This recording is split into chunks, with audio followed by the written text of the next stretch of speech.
we don't preserve them in our area, who else shall preserve them? Because other people don't have even heard the name of it. So we concentrate on these local and regional varieties to keep them in the area where they came from. I heard about Eckart through various books, because he's written various books. He's really sort of well known in Germany and through talk shows in the north of Germany, and as an ambassador for apples. And then I thought, well, I have to. So I phoned him up and he said, "Yeah, come along, stay, I'll show you the orchards."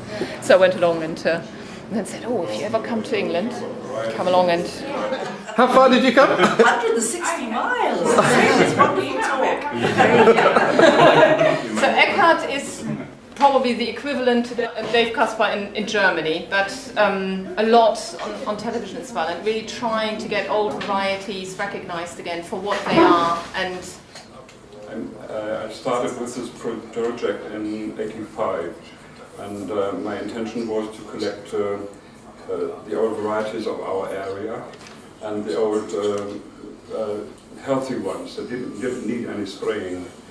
And in 1990 I stopped spraying at all, and now it was some kind of test to do the varieties survive that, or do they look like,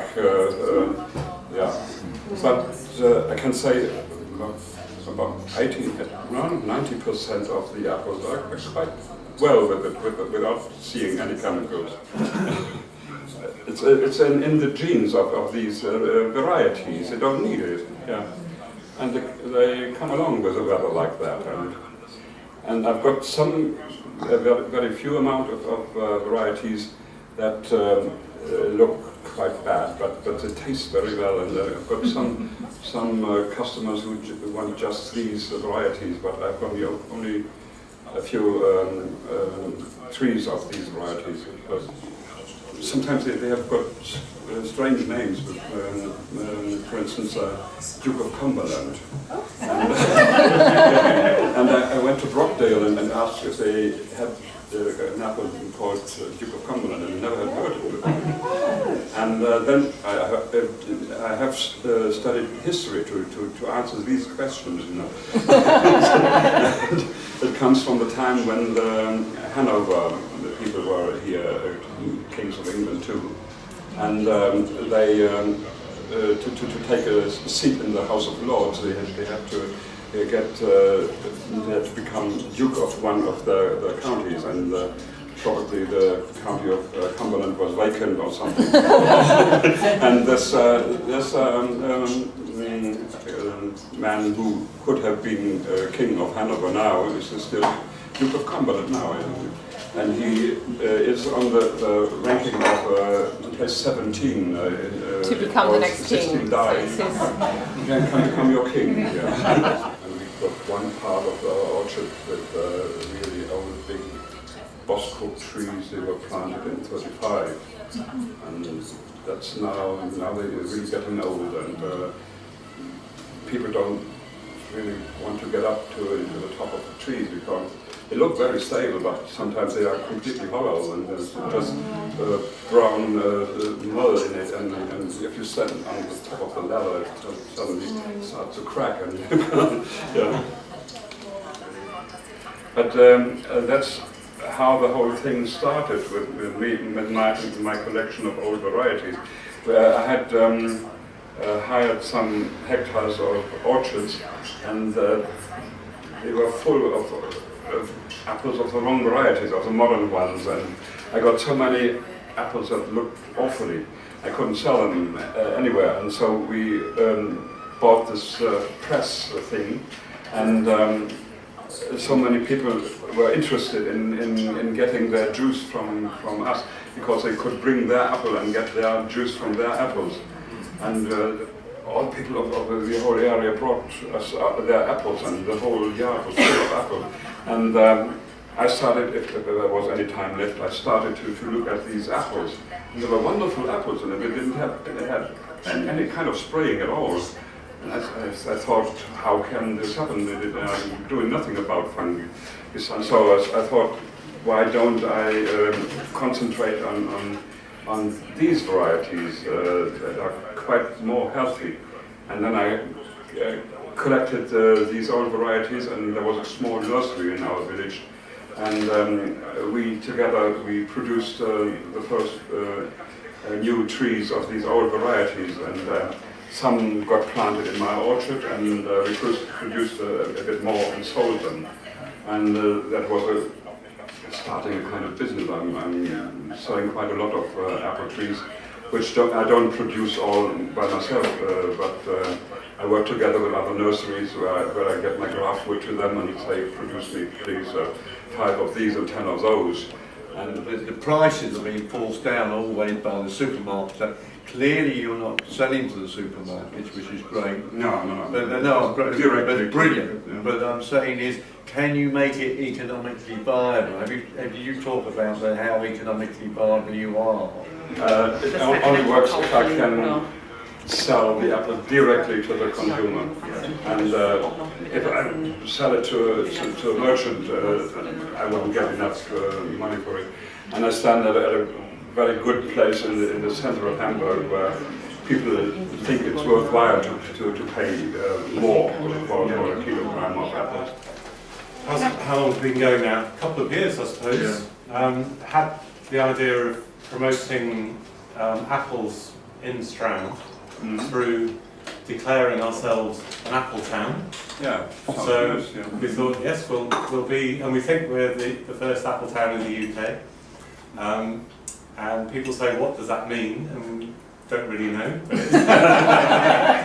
They got curious. But your interest. So, but it's a combination of some of the things that you've been talking about, trying to get people interested in the heritage of the different varieties of apples, the heritage generally. We've got very famous author Laurie Lee, who wrote Cider with Rosie about the valleys just next to Stroud.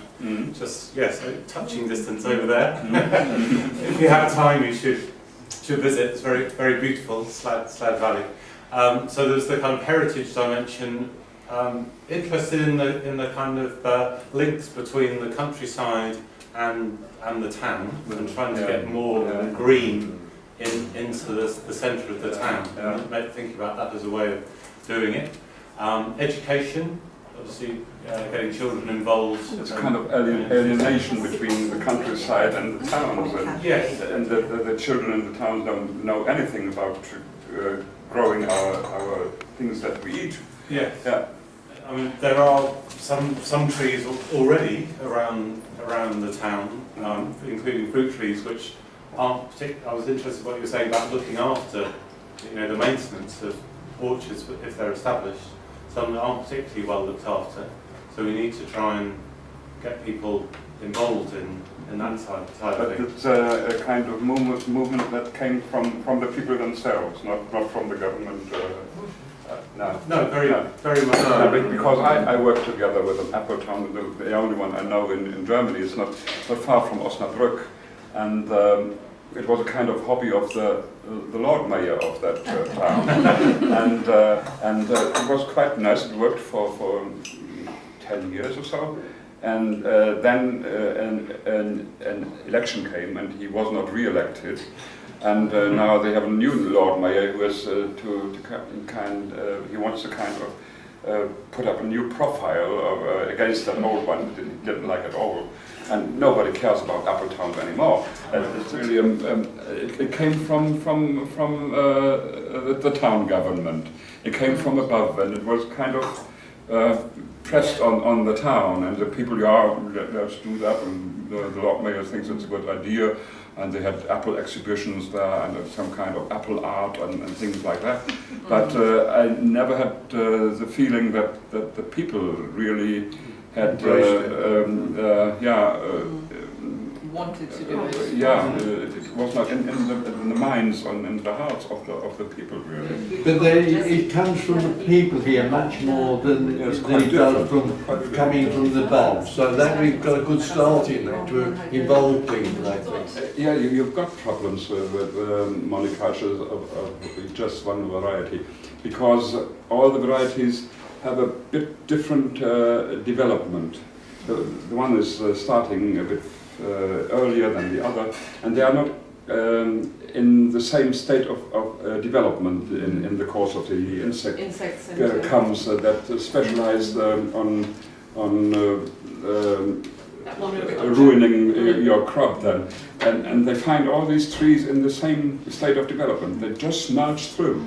And if I planted some pears between it and some plums and some quinces, and so that it at least gets a variety inside the fruit. But it's also usually you've got the undergrowth as well, where if you've got a monoculture of like the espalier trees, you usually probably completely keep it clean underneath. Whereas if you've got a big meadow which has got different grasses and different flowers and different bushes and the hedge along, then you've got different plants as well. So it's not just about apples, it's about the apples and the flowers and the hedgerows. To create a biological equivalent, balance and that's not a problem with the monoculture.